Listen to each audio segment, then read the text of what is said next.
Friday evening, we had a long discussion as our kid was at my sister-in-law's place for a playdate. As many of you pointed out, my wife might be insecure with me hanging out with Abby specifically because we were friends with benefits after our breakup. I asked her about it and told her to be honest as I would never make a decision without her being 100% on board.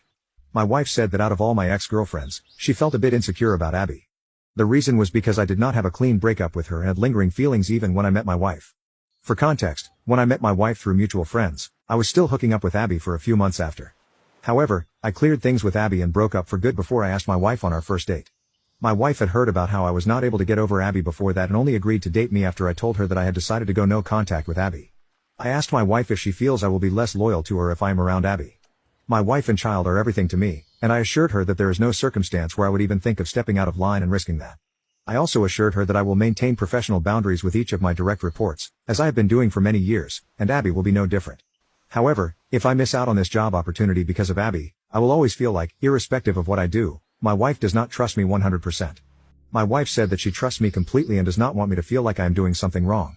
She said she does not want hypothetical scenarios to affect the important decisions I make in my career and is okay with me accepting the offer.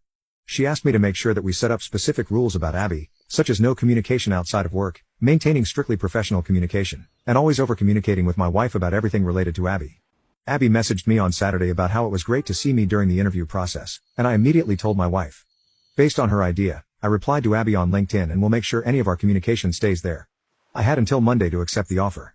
Yesterday, when I went to my office, I was planning to call the other company during lunchtime. However, my manager asked me to come to a meeting room to discuss something urgent.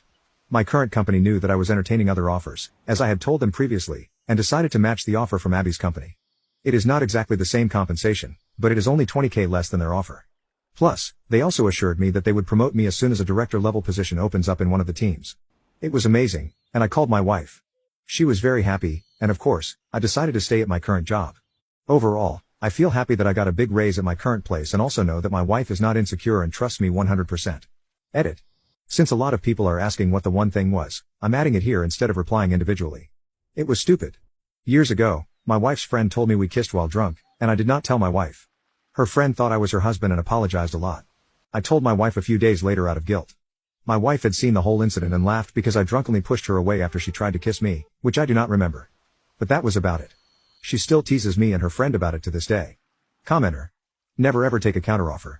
There's a reason 80% of people who take counteroffers are gone after 6 months, and 90% after 12 months. The issues you were originally looking to address are still there, and your company now knows you're willing to leave. They will attempt to replace you and just want you there in the meantime. Never take a counteroffer.